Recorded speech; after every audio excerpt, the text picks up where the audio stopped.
They thought I'd cry when I lost everything. Wrong. I just took back what they built their empire on and walked away with it, piece by piece. One phone call, one contract they forgot existed. And 12 days later, I sat drinking coffee, watching a billion-dollar company collapse like a house of cards. Want to hear the rest? You should, because the best part hasn't even come yet. When they called my pension an acceptable loss, they never imagined I'd make their entire foundation disappear. But here's the thing about treating people like numbers on a spreadsheet. Sometimes those numbers know how to subtract themselves from your equation. My name is Clara Holt. And after 23 years of protecting Medicynth Corp from every legal threat imaginable, I was about to become their biggest one. The email came at 3:47 p.m. on a Tuesday. Performance review. Urgent. Strange, considering my last review was 4 months ago and I'd exceeded every metric. But in corporate America, urgent rarely means what you think it does. The walk to HR felt longer than usual. Not because I was nervous, I'd navigated enough corporate minefields to recognize an ambush when I saw one. It was the silence that gave it away. Conversations died as I passed. Eyes found suddenly fascinating things on computer screens. Even Marcus, who usually couldn't shut up about his fantasy football team, just gave me that tight-lipped smile people reserve for funeral visitations. The conference room had been staged like a crime scene. 3 people on one side of the table. Helen from HR with her practiced sympathy face. Tom Bradford from executive management looking everywhere but at me. And some 20-something I didn't recognize holding a folder thick enough to be a weapon. "Clara, please sit," Helen said, gesturing to the lone chair facing them. The firing squad formation. Classic. I sat, crossed my legs, and waited. Let them sweat through their script. Tom cleared his throat. "Clara, as you know, Medicynth is undergoing significant restructuring to position ourselves for future growth opportunities. The Swiss merger," I said. "Biocentra AG. I reviewed the preliminary contracts myself last month." "Yes. Well," he shifted uncomfortably. "Part of this restructuring requires us to examine our cost structures, particularly in areas where we have redundancies. 23 years of 70-hour weeks. And I'd become a redundancy." Helen jumped in with her rehearsed compassion. "This is in no way a reflection of your performance. Clara, you've been invaluable to Medicynth, but sometimes difficult decisions must be made for the greater good of the organization." The 20-something finally spoke up, reading from his folder like a court clerk. "Your severance package includes 3 months' salary, continuation of health benefits through end of year, and my pension?" I interrupted. The room went silent. Not the comfortable silence of consideration, but the suffocating silence of people hoping a problem will disappear if they ignore it hard enough. Tom finally answered, his voice dropping to that condescending tone executives use when they think they're being generous. "Given the restructuring and the necessary reallocation of resources for the merger, the pension obligations are being reconsidered." "Reconsidered," I repeated, tasting the word like spoiled milk. "The board has determined that legacy pension commitments represent an unsustainable drag on our financial flexibility," he continued, gaining confidence now that he was back in corporate speak.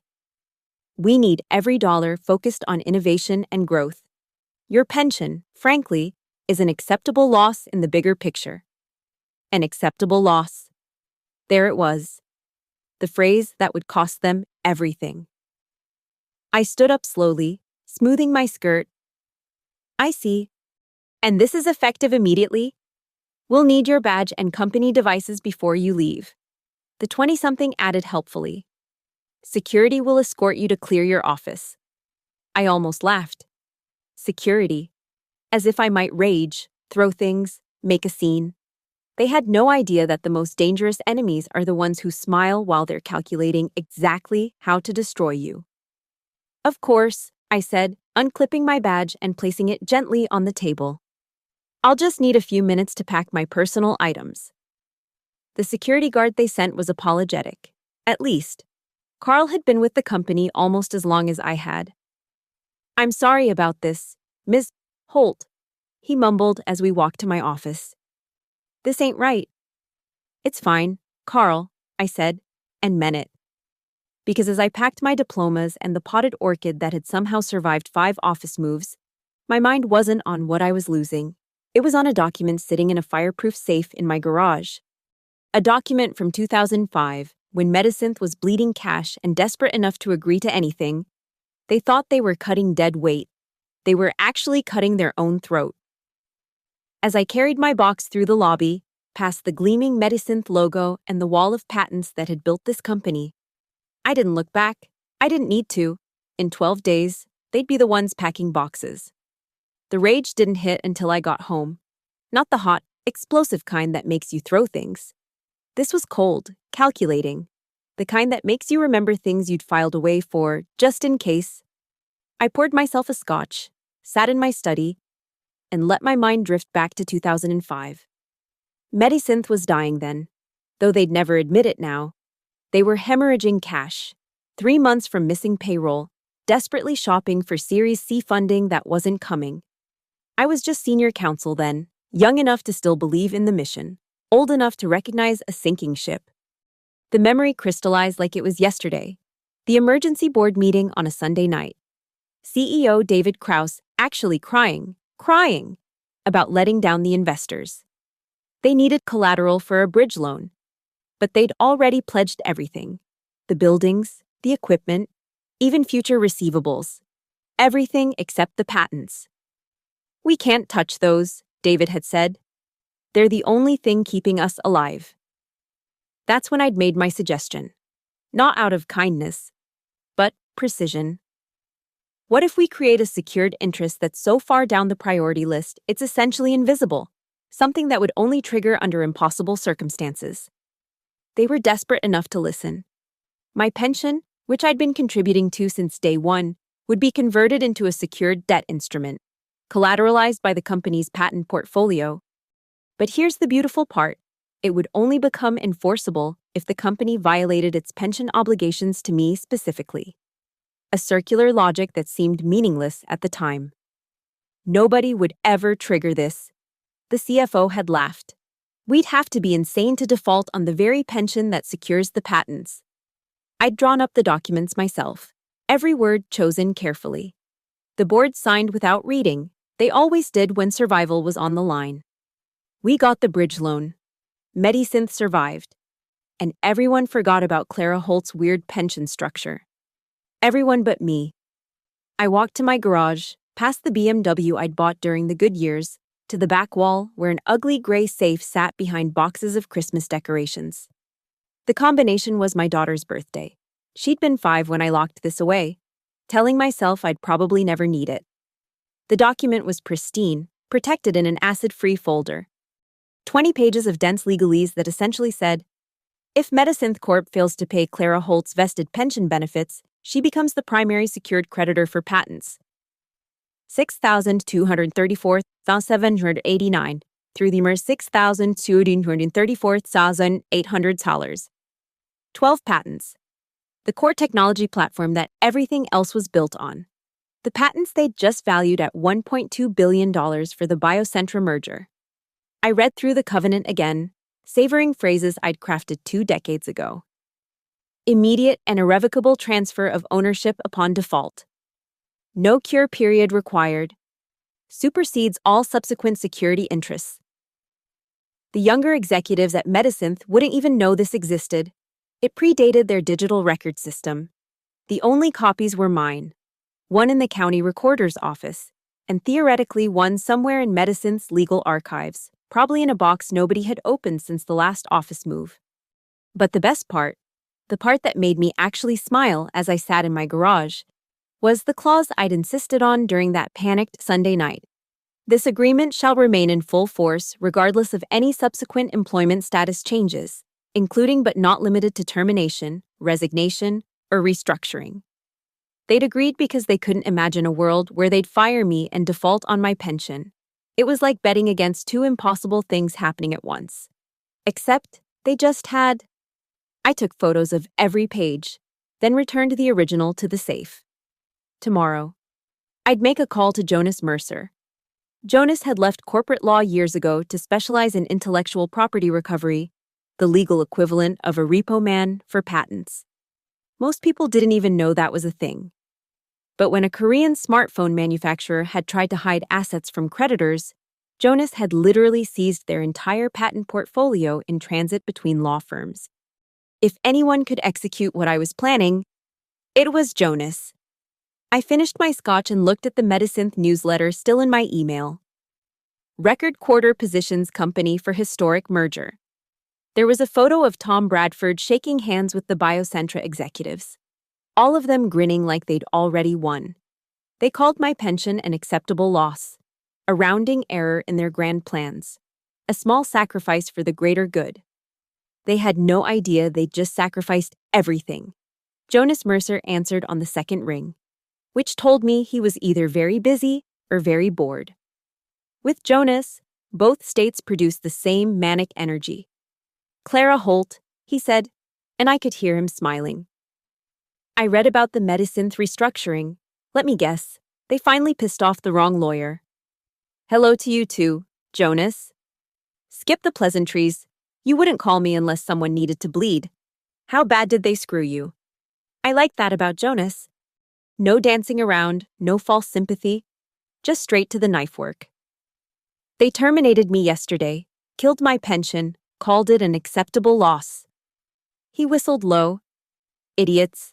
Your pension was vested, wasn't it? You could sue them into... I don't want to sue them. Jonas. Silence. Then. Oh. This is going to be good, isn't it? Tell me you have something better than a lawsuit. Remember the Patterson Technologies case? When you seized their entire cryptography portfolio? 17 patents in one afternoon. They never saw it coming. His voice had that edge now, the one that made opposing counsel nervous. Why? Because I have a secured creditor position on 12 Medisynth patents, the core platform patents. And as of yesterday, they're in default. The silence stretched longer this time. I could practically hear him thinking, running through the implications. How old is this security interest? January 2005. Jesus Christ, Clara. That's before they filed most of their... Wait, the core platform? The glucose monitoring synthesis?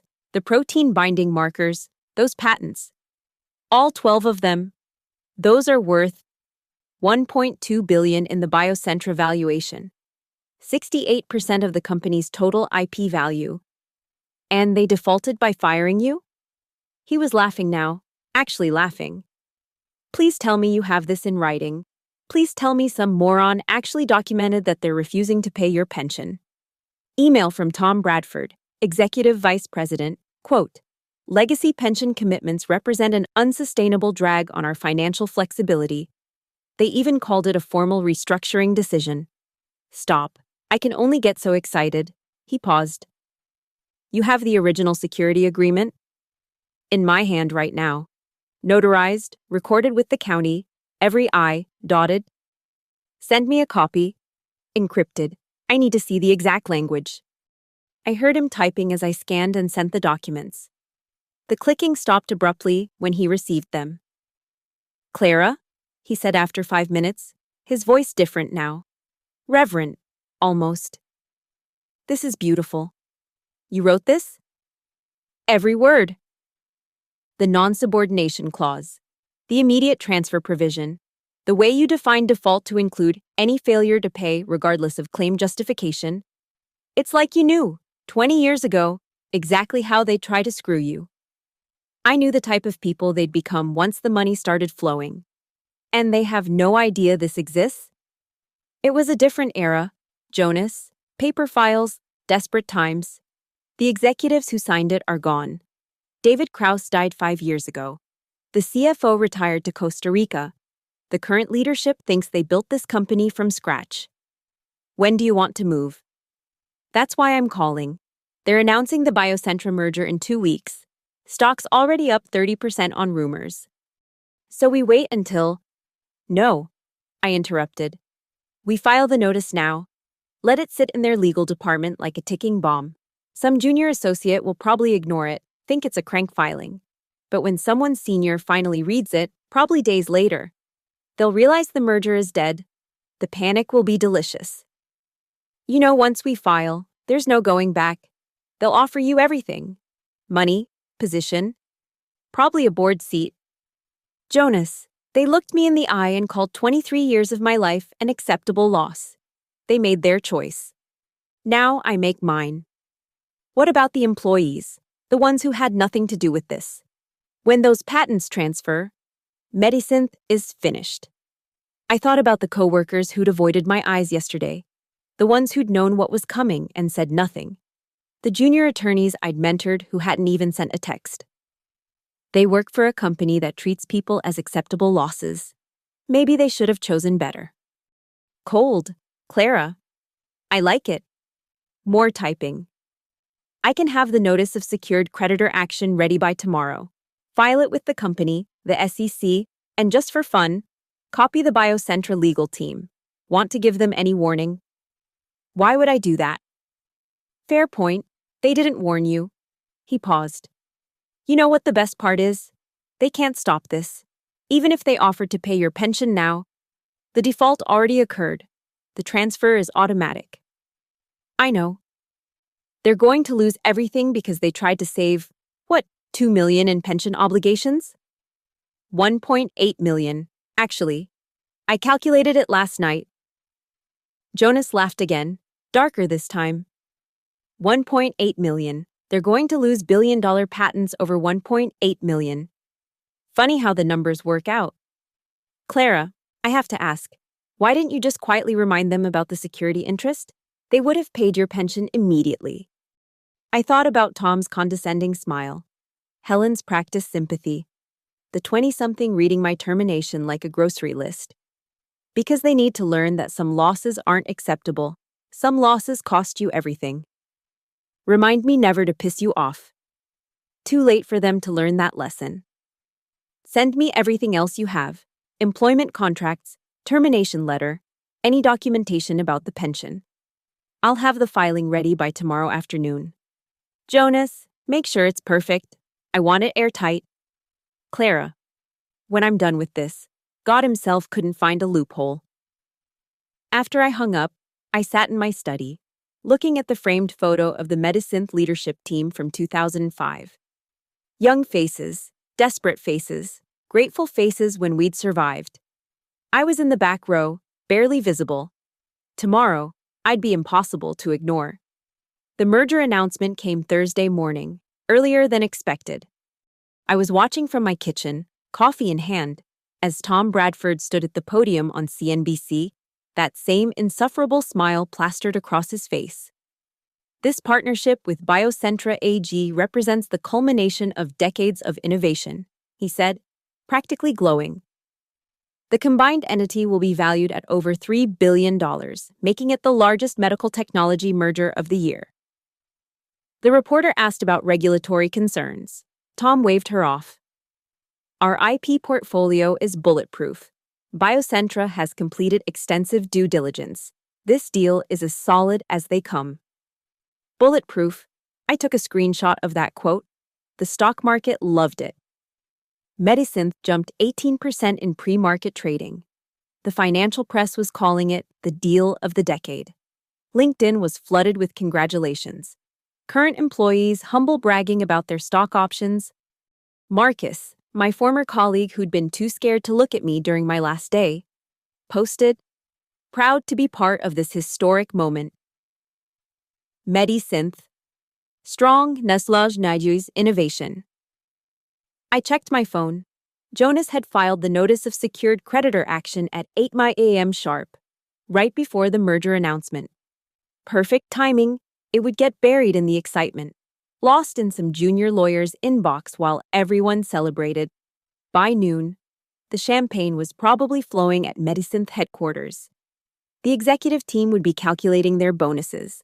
The board would be patting themselves on the back for their tough decisions that made this possible, including the tough decision to eliminate my pension. I pulled up the BioCentra website and found their legal department directory. Then I did something Jonas hadn't suggested.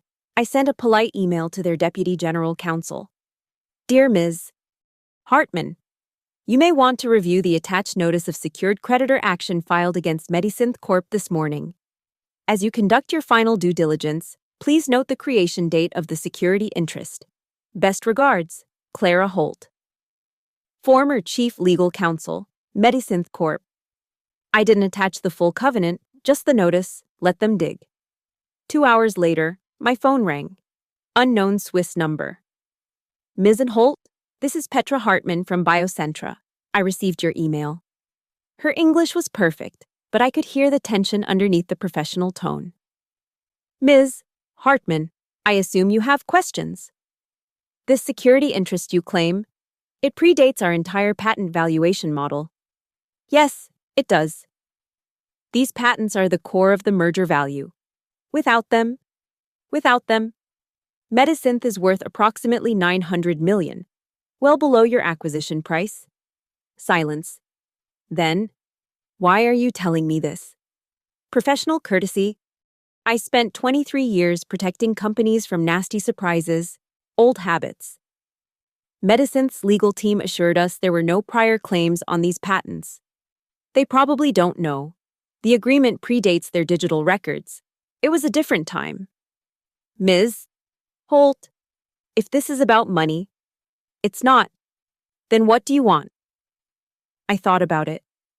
What did I want?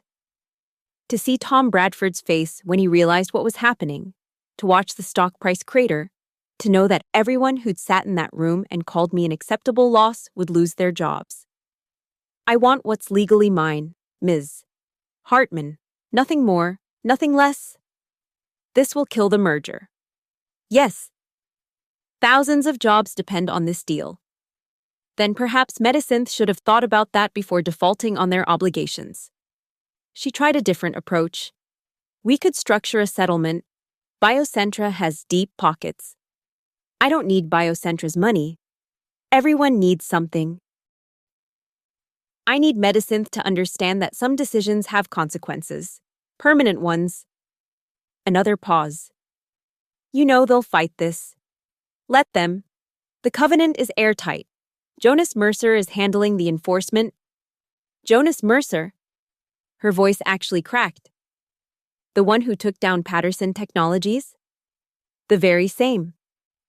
Ms. Holt, I need to speak with my board. Can you give us 48 hours before taking further action? You have until Medisynth figures out what's happening. Based on their recent decision-making, I'd say you have about 3 to 4 days before someone competent reads the notice. That's not much time. It's more warning than I got. After she hung up, I checked Medisynth's stock price again, still climbing. The celebration was probably in full swing now. Tom Bradford was probably already spending his bonus in his head. I opened my laptop and started writing a timeline. Every key date, every document, every conversation. Not for legal purposes, Jonas had that covered. This was for the story that would eventually come out. The business schools would teach this as a case study in hubris.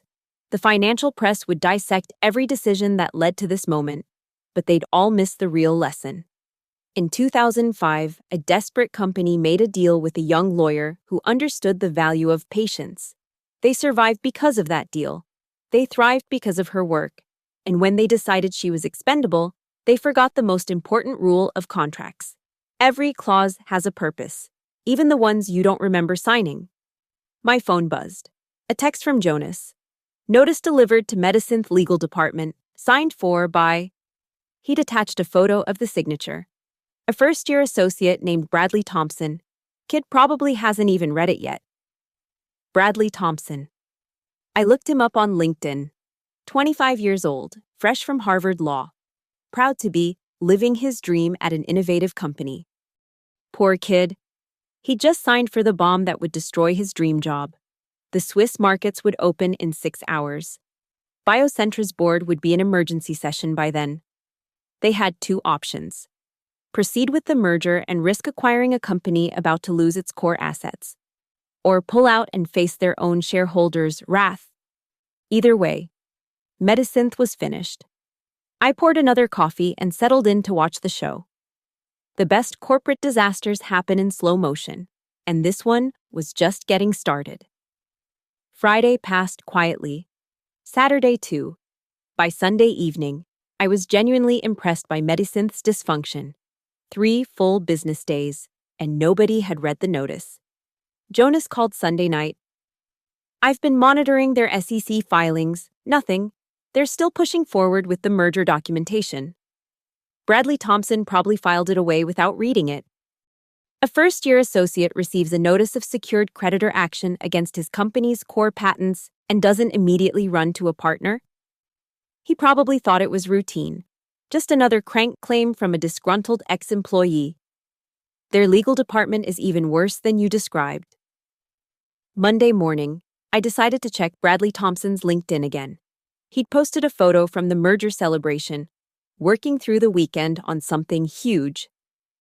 Merger madness, Wanjitaji, no sleep till closing. Working through the weekend, but not reading critical legal notices. Perfect. Then, at 11:47 a.m. Monday, my phone rang. A Medisynth number. Clara, it's Sharon Wexler. Sharon, Deputy General Counsel. My former subordinate. Smart enough to be dangerous, not senior enough to have been in the termination meeting. Hello, Sharon. Clara, I just found something in Brad Thompson's inbox. He's out sick today, and I was covering his filing duties. Her voice trailed off. I waited. This notice, about the patents. Clara, is this real? Every word, but this would mean. I heard papers rustling. These are the core patents. The glucose synthesis, the protein markers, everything. I know. Clara, this can't be right. There must be some mistake. Pull the original incorporation documents from 2005, Sharon. Box 47B in the archive room. If they haven't moved it, the covenant is in a blue folder marked Special Security Arrangements. More silence. Then, how do you know the exact box number? Because I put it there myself. Clara, if this is real, we need to talk. The merger closes in 8 days. There's nothing to talk about. Medisynth defaulted on my pension obligations. The patent transfer is automatic and immediate. But we could cure the default. Pay the pension now. Read Section 7, subsection C. No cure period shall apply. Transfer of secured assets occurs simultaneously with default event. You wrote this to be bulletproof. I wrote it to protect my interests, just like I protected Medisynth's interests for 23 years. Clara, please, this will destroy the company. The company destroyed itself when it decided I was an acceptable loss. That wasn't my decision. I wasn't even in the room. But you knew it was happening, didn't you? Everyone knew, and nobody said a word. She didn't deny it.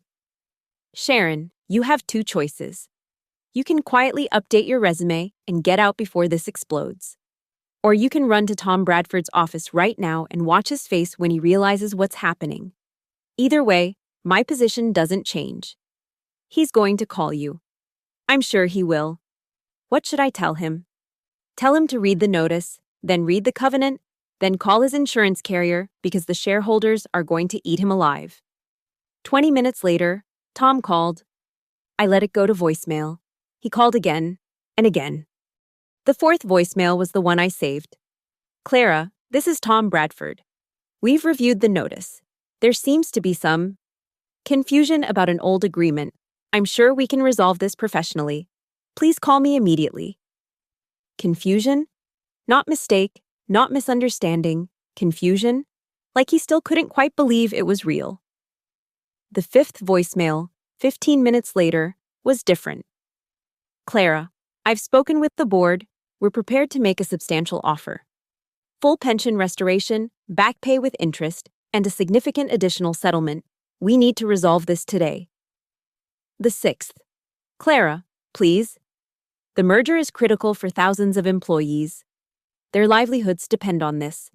Don't let your anger at management hurt innocent people. Now he cared about employees. By 3 p.m., the calls were coming from different numbers. Board members, the CEO. even someone from Biocentra's emergency response team. I didn't answer any of them. At 4:17 p.m., Sharon texted me. Emergency board meeting just called, Tom Bradford screaming at legal, CEO flying back from vacation, total chaos. At 4:45 p.m., they're trying to find a judge for emergency injunction.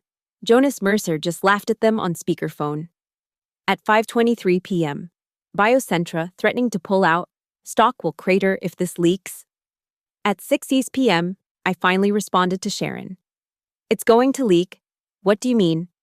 Check the Wall Street Journal in the morning. Clara, you didn't. I hadn't.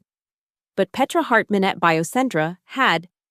A Swiss company doesn't walk away from a $3 billion merger without explaining why to their shareholders. And the Journal's investigative team was very good at following paper trails. That night, I opened a bottle of the good wine. The 2015 Bordeaux I'd been saving for something special. 20 years of patience deserved a proper toast. My phone sat on the counter, lighting up with call after call. Tom Bradford, the CEO. Numbers I didn't recognize, probably lawyers, board members, fixers, anyone who might be able to make this go away. But you can't fix what's already broken. You can't undefault on an obligation. You can't unsign a contract from 2005. And you definitely can't put the toothpaste back in the tube once the Wall Street Journal starts asking questions about why a massive merger suddenly looks shaky. I raised my glass to the silent phone. Here's to acceptable losses. Tomorrow. When the market opened, Medisynth would learn what those two words really cost. The Wall Street Journal article dropped at 4 a.m. Tuesday. Breaking. Medisynth Biocentra, merger in jeopardy, over previously unknown patent claim. My phone started ringing at 4:01. I turned it off and made breakfast. By the time I turned it back on at 9 a.m., I had 47 missed calls and one text from Jonas. Conference room at Medisynth looks like a war zone. Source tells me Tom Bradford threw a laptop at the wall. The stock market opened at 9:30. Medisynth dropped 12% in the first minute. Trading was halted at 9:31 due to pending news. At 10 a.m., they released a statement. Medisynth is aware of certain claims regarding intellectual property and is working diligently to resolve all matters. The Biocentra partnership remains on track. The market didn't buy it. When trading resumed, the stock fell another 8%. At noon, I received an email from Medisynth's outside counsel, Williams and Associates. 30 pages of legal threats, demands, and citations. Words like bad faith and unconscionable and equitable estoppel thrown around like confetti. I forwarded it to Jonas with 2 words, your turn. His response came an hour later. Ceasing Williams and Associates. Please see attached 2005 covenant, county recording, and default notice. No further correspondence will be entered into. Patent transfer documents will be filed with USPTO within 48 hours unless full payment of $1.8 million in defaulted pension obligations plus statutory interest is received. The beauty of Jonas's response was its simplicity. No threats, no arguments, just facts. At 2 p.m., an emergency shareholders call was announced for 4 p.m. Someone leaked the dial-in codes to a financial blogger who live-tweeted the whole disaster. CEO says exploring all options. Translation, we're screwed. Board member just asked why legal didn't know about 2005 covenant. Tom Bradford trying to explain how firing someone triggered this. Board not happy. Someone just said gross negligence. Lawyers are circling. CFO estimating loss of patent portfolio would reduce company value by 68%. Biocentra rep just joined call. This can't be good. The best tweet came at 4:47 p.m. Biocentra formally withdrawing from merger. Cites material adverse change. Stock halted again. When trading resumed Wednesday morning, Medisynth opened at $24.50. It had been $87 before my termination. Sharon called me Wednesday afternoon. They want to meet. No. Clara, the board fired Tom Bradford and the CFO and Helen from HR. Good for them. They're offering $5 million, plus your full pension. No. 10 million. Sharon, they could offer 50 million. The answer is no. Why? What do you want? I want the patents. They're legally mine. That will destroy the company. Then they should have thought of that before destroying my life. Clara, be reasonable. I am being reasonable. I'm following the exact letter of a legal contract. Just like Medicine followed the exact letter of their restructuring plan when they eliminated my position. Thursday brought the lawyers. Real lawyers this time. Not corporate counsel playing tough. They deposed me for 6 hours, looking for any crack in the covenant. Ms. Holt, were you aware in 2005 that this clause could destroy the company? I was aware it would protect my interests. Did you disclose the full implications to the board? I provided them with the complete document. Their failure to read it is not my responsibility. This seems like deliberately predatory behavior, as opposed to eliminating someone's pension after 23 years of service. Jonas was brilliant. Every question they asked, he had a counter-document. Every argument they made, he had precedent. When they tried to claim the covenant was unconscionable, he pulled out 3 similar cases that had been upheld. Your client signed this agreement willingly, he said. They benefited from it for 20 years. Now that it's inconvenient, they want to pretend it doesn't exist. That's not how contracts work. By Friday, the board was in full panic mode. The stock had fallen to $18. 3 shareholder lawsuits had been filed. The SEC announced an investigation into why the covenant hadn't been disclosed during previous filings. That afternoon, I received a call from David Krause's widow. I almost didn't answer, but curiosity won. Clara, it's Margaret Krause. Margaret, I'm sorry about, don't apologize. David always said you were the smartest person in that building. He also said you were the most dangerous, if crossed. He said that? After the 2005 deal, he kept a copy of that covenant in his personal safe. Told me if Medicine ever turned on you, you'd burn them to the ground with their own signature. I'm just enforcing a contract. Margaret! She laughed. Sure you are. David would have loved this. He hated what Medicine became after he left. All those MBAs who thought they built something, when really they just inherited it. They called me an acceptable loss. And now they're learning what's really acceptable to lose. Everything. After we hung up, I looked at the latest offer from Medicine's board, $15 million, full pension restoration, a public apology, even a seat on the board if I wanted it. I typed a 1-word response, no. The patents were worth $1.2 billion. But watching the architects of my dismissal lose everything? That was priceless. Saturday morning, the CEO called personally, Robert Steinberg, who'd been brought in 5 years ago to maximize shareholder value. He'd never spoken to me directly in all that time. Clara, this is Robert Steinberg.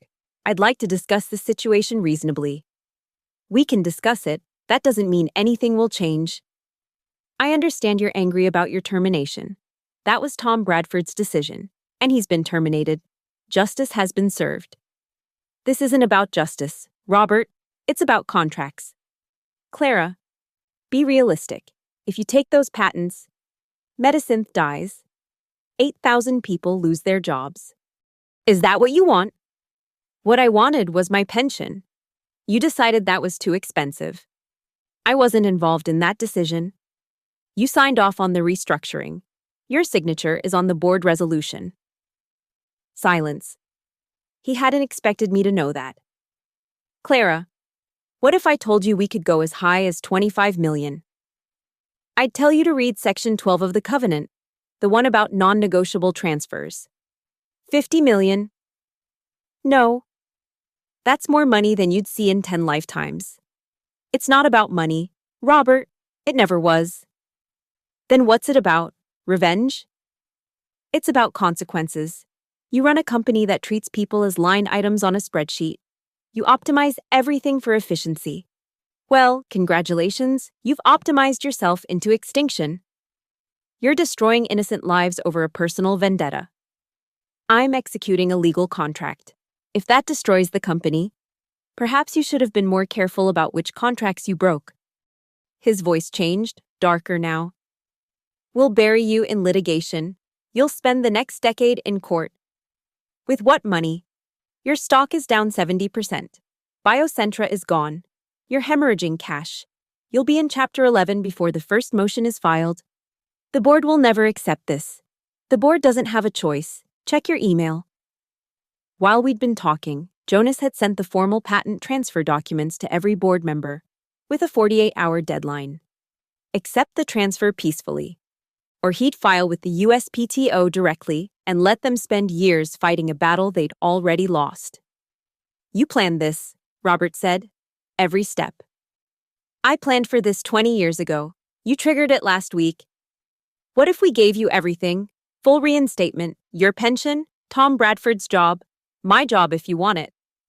Robert, you could offer me the entire company. But here's what you don't understand. I don't want Medicynth. I want Medicynth to not exist. Not in its current form. That's insane. That's the price of treating people as acceptable losses. He tried one more approach. Clara, I have your personnel file here. 23 years of exemplary service. You helped build this company. Don't you care what happens to it? I cared for 23 years. You had me escorted out by security. That was protocol. That was humiliation. And now it's your turn. After he hung up, I sat in my garden, watching the sunset. My neighbor, who knew nothing about the situation, waved from his yard. Beautiful evening, Clara. Yes, it is. My phone buzzed with a message from Sharon. Emergency board meeting tomorrow at 8 a.m. They're going to vote on accepting the patent transfer. How do you know? Because the alternative is bankruptcy by Wednesday. Without the Biocentra merger and with the stock crash, they can't make next week's debt payments. That was fast. Turns out those patents were collateral for more than just your pension. They leveraged them for the expansion financing last year.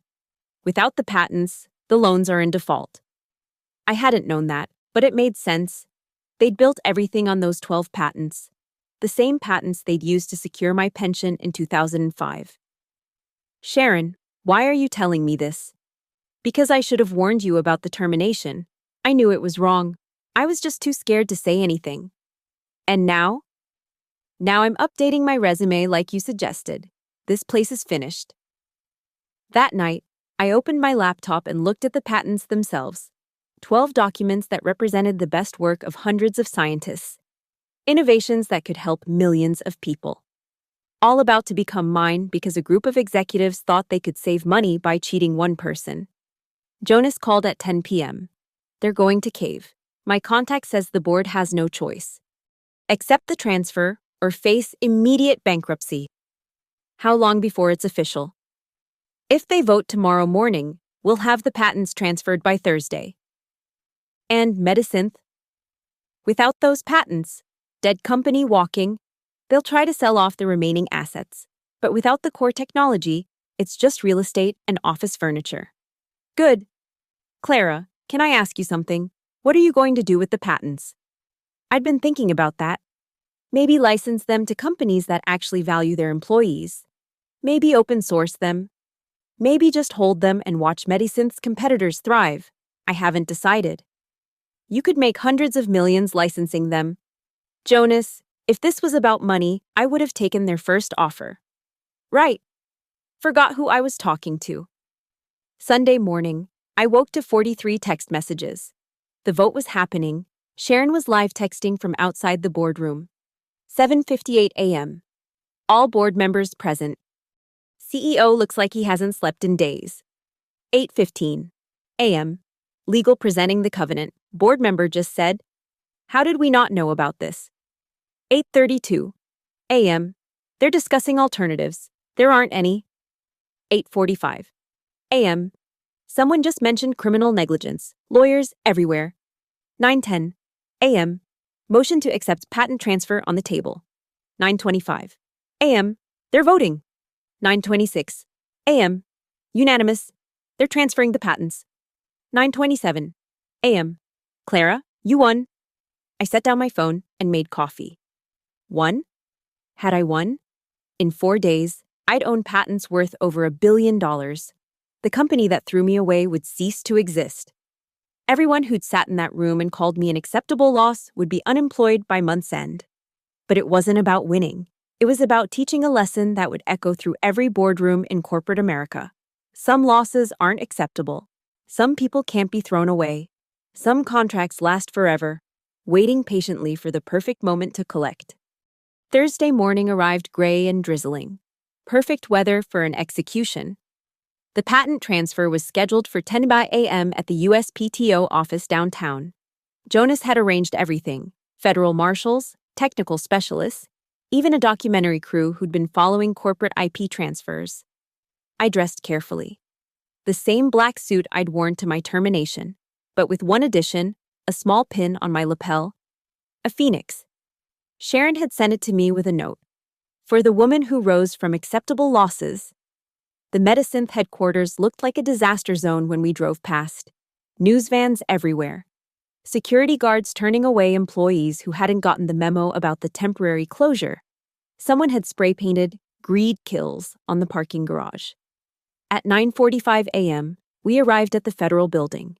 The Medisynth legal team was already there, looking like they were attending a funeral. Which, in a way, they were. The transfer itself was anticlimactic. Papers signed, stamps applied, a federal clerk reading patent numbers into a recorder. 12 patents transferred from Medisynth Corp. to Clara Holt. Private citizen. Robert Steinberg was there, forced to watch as his company's foundation was legally ripped away. He looked smaller than he had on magazine covers, older, defeated.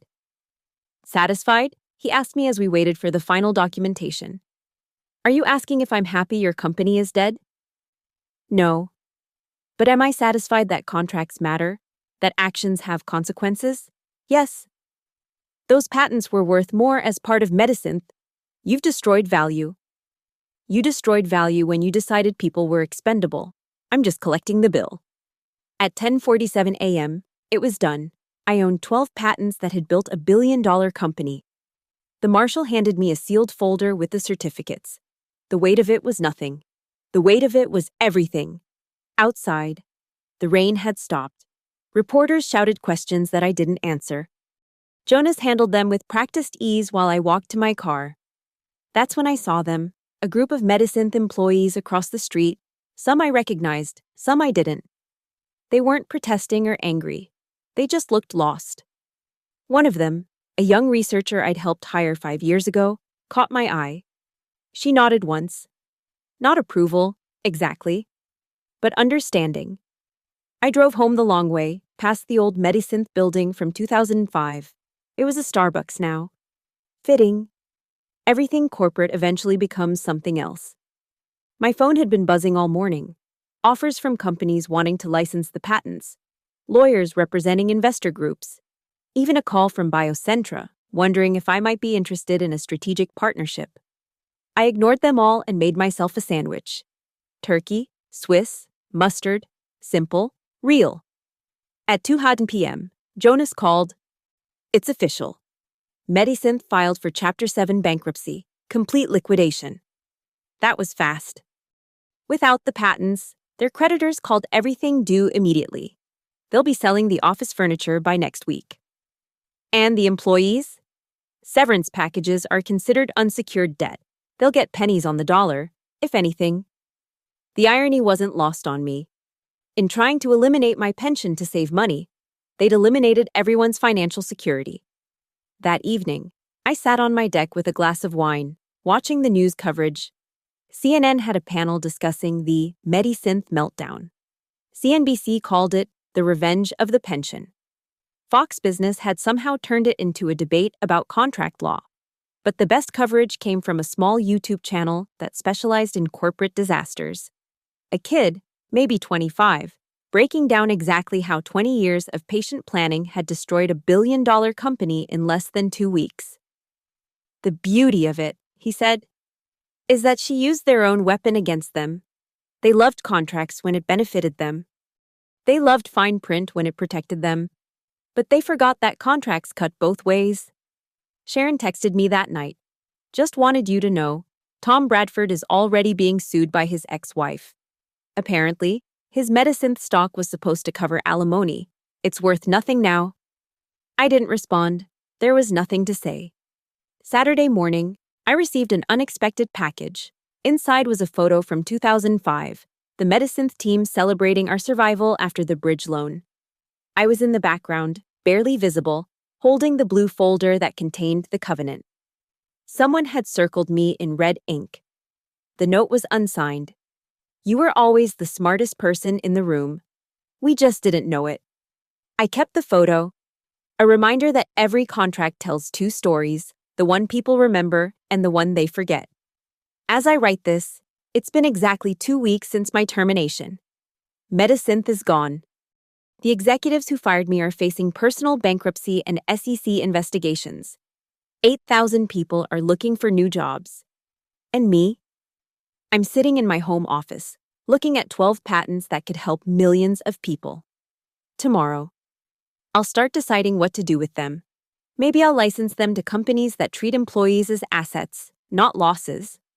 Maybe I'll create a foundation. Maybe I'll do something that hasn't occurred to me yet. But today, I'm just drinking coffee and enjoying the quiet satisfaction of a contract fulfilled. They called my pension an acceptable loss, a rounding error in their grand plans. Now they're the ones who've been rounded down to zero. Turns out, I was never the acceptable loss. They were. Thank you so much for listening to this story of corporate revenge. I'm curious. Where are you listening to this from? Drop a comment below and let me know what country or city you're in. I love seeing how these stories reach people around the world. If you enjoyed this tale of patient planning and perfect revenge, please subscribe to the channel and share your thoughts. Did Clara go too far? Or did Medisynth get exactly what they deserved? Let me know what you think.